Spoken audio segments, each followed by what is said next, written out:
Someone once said that Britain is an island built on coal and surrounded by fish. Anyone who could organize a shortage of either would be a fathead.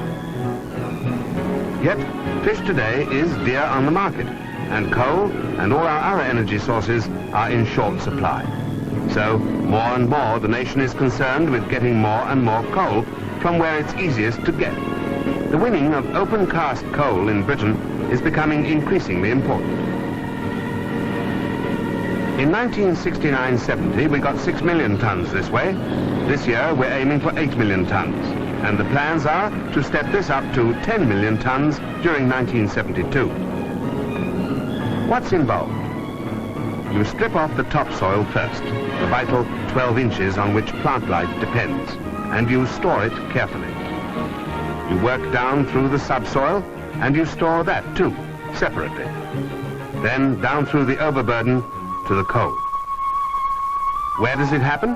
Mainly near places where deep mines used to exist and where there's still coal near the surface. Here's one typical site where open-cast coal is going to be won. This is Shipley Lake, Nottingham, already partly destroyed by industrial pollution.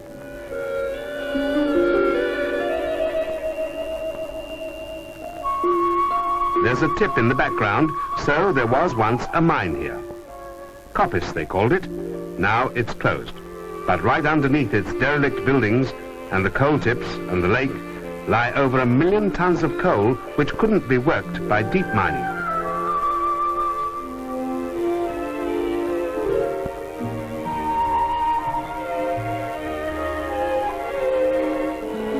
The old Woodside Drift is nearby.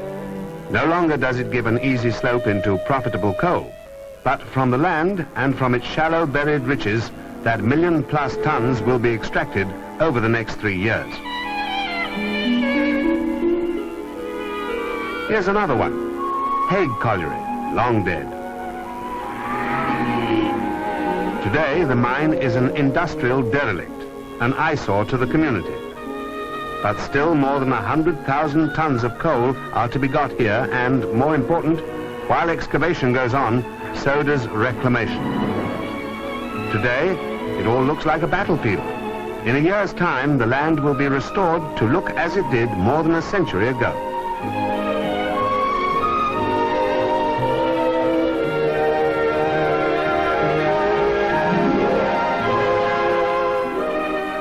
Ratcliffe village is clustered round an exhausted colliery. People still live here in semi-rural slums. Sanitation is deficient, so even is the water supply.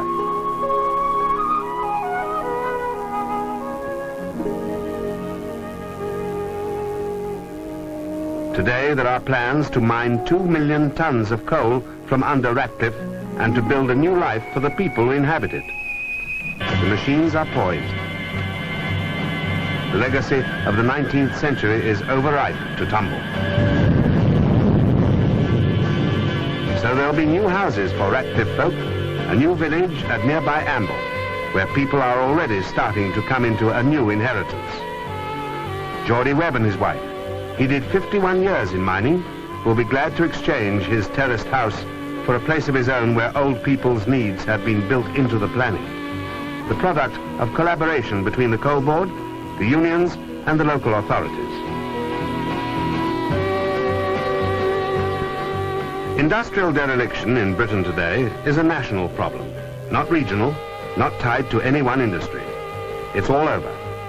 There's a job to be done, a big job in reclaiming these derelict areas and in restoring vast tracts of Britain to their original beauty. It's a job that is going to take years.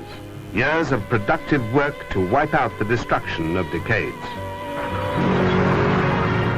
As far as mining is concerned, the job is on now, and it's being tackled by many machines and relatively few men.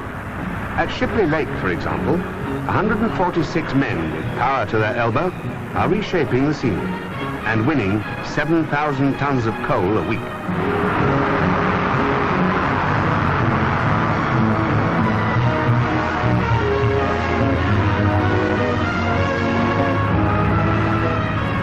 While they're working, no one can deny that they make a mess.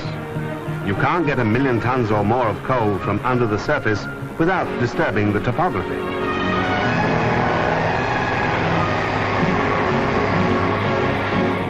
So what's done in open cast mining is to make the men at work as inconspicuous as possible. We have to restore the land to make it in fact better than it was before, and screen the workings while they are in progress. That's where trees come in.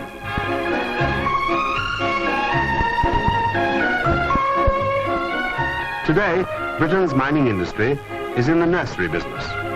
Tree nurseries. Thousands of young trees are being grown for use not only in screening untidy industrial sites, but to be used in landscaping and in the restoration of the countryside.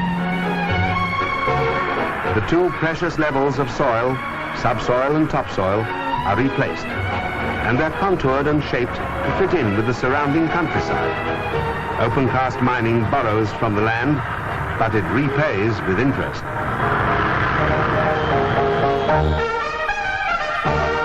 Then it's the turn of the trees.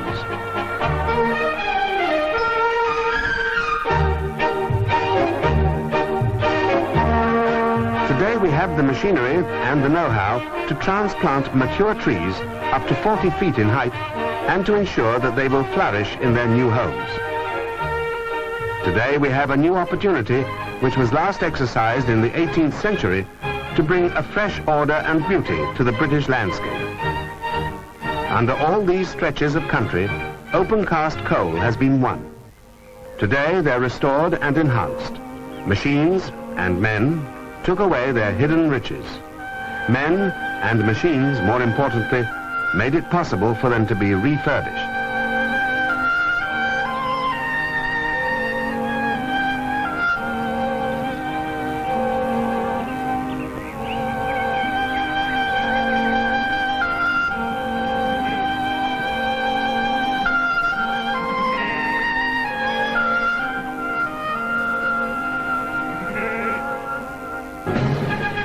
It is the machines that make possible the miracles of transformation and reclamation, which are now part of the pattern we live.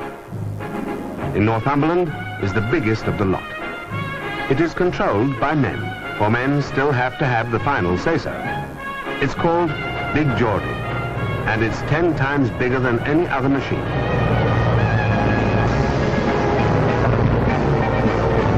100 tons at a bite can go into this bucket. The boom is 265 feet long.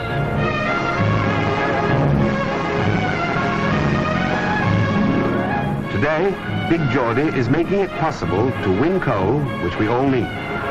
Tomorrow, Big Geordie will be busy reshaping an underdeveloped sector of the northeast, opening up a stretch of coastline up until now inaccessible to the public at large.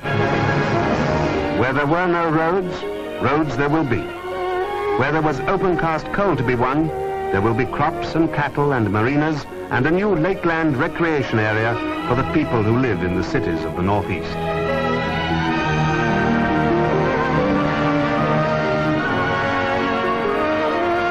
Men and machines are carrying out transformations like these all over these islands. Over the centuries, Britain has been reshaped and remade. Men made the shapes and the contours of the country. Today, out of production born from our needs, the process goes on.